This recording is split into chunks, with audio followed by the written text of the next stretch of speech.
William Ruto won the last generation based on these three support systems. One, he had a very strong queen, which was Rigathi Gachagua. Rigathi Gachagua's support on Ruto's presidency in 2022 really mattered. It's Rigathi Gachagua who helped him isolate Uhuru Muigai Kenyatta. And it's Rigathi Gachagua that who helped him mobilize the mountain to an extent that William Ruto became the kingpin of the mountain. And another support system that he had that helped him a lot was the youth. It was his night.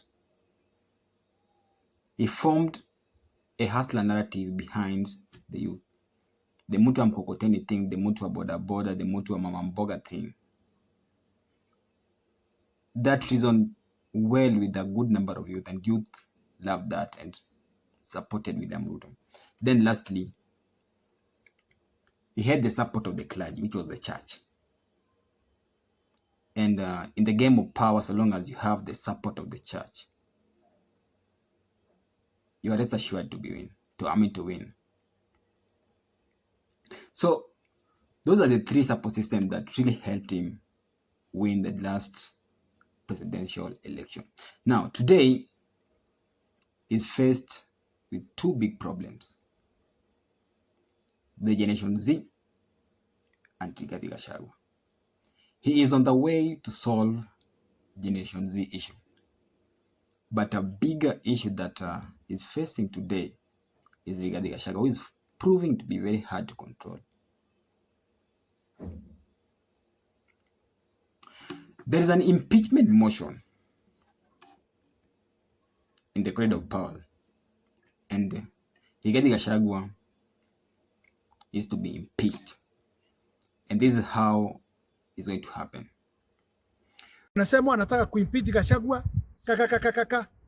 that one will bring a lot of chaos on the ground. Hii ni mzee. Sitegemei kitu ya mtu. Sitegemei mtu anisaidie. Miaka yangu nimebakisha mambo mawili: kuongea ukweli na kwenda mbinguni. And the truth is, hiyo mambo mnafanya hiyo ataweza mtafute signature mtu wa Gachagua. I'm not saying Gachagua is 100%. I've talked about Central. Hiyo division hata yake na pande nyingine sisi hatutaki. Lakini nikuulize, kwani hakuna intelligence ya kuoneshana the heat will be very bad?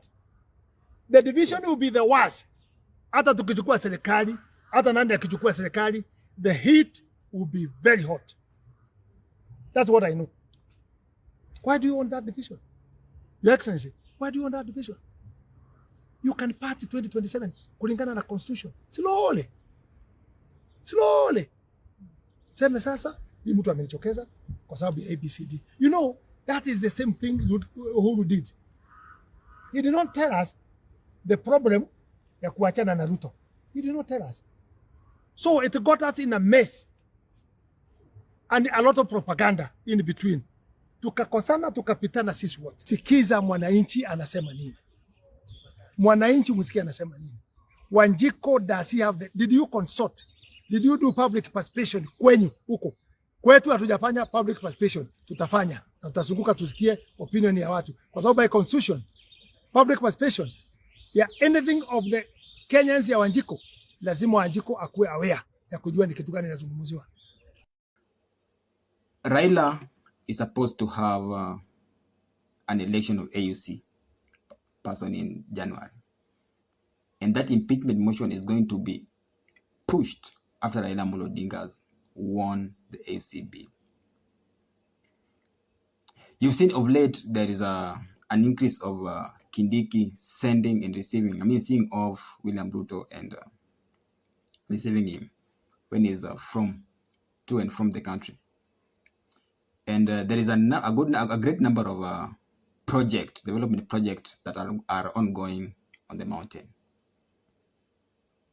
in the name of that Kindiki has initiated that. And just the other day, a good number of MPs and MCAs alleged their allegiance to Kindiki.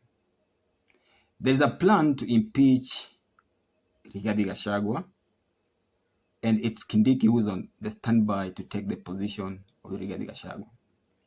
But why should they do that? The reason why they want to impeach Rigathi Gachagua is because this is going to give them a platform to completely divide the Mount Kenya West and East. You can imagine that it's going to be very hard for Mount Kenya East to resist President William Ruto when he puts their son as the deputy president. Imagine that. You know, there's been this notion that Mount Kenya East and West are always going to hunt together.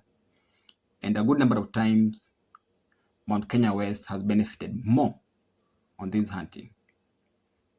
So there is that feeling, that Mount Kenya East should stand by themselves. I'm not sure if William Ruto will be able to do this. But as you all know, William Ruto is a very crook politician, crook and genius. If he managed to isolate Uhuru Muigai Kenyatta from the mountain, what's hindering him from dividing both Mount Kenya into East and West?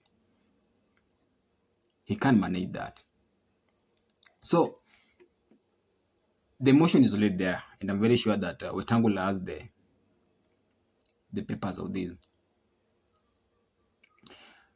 But Rigathi Gachagua is proving to be very, very, very, very cautious on this. Remember, he said that he's supposed to make some declaration on around December. And I'm very sure, as you all know, this declaration is not going to be that is supporting William Ruto. It's going to be that I'm moving away from Kenya Kwanza and I'm going to form my party, as expected. As you all know,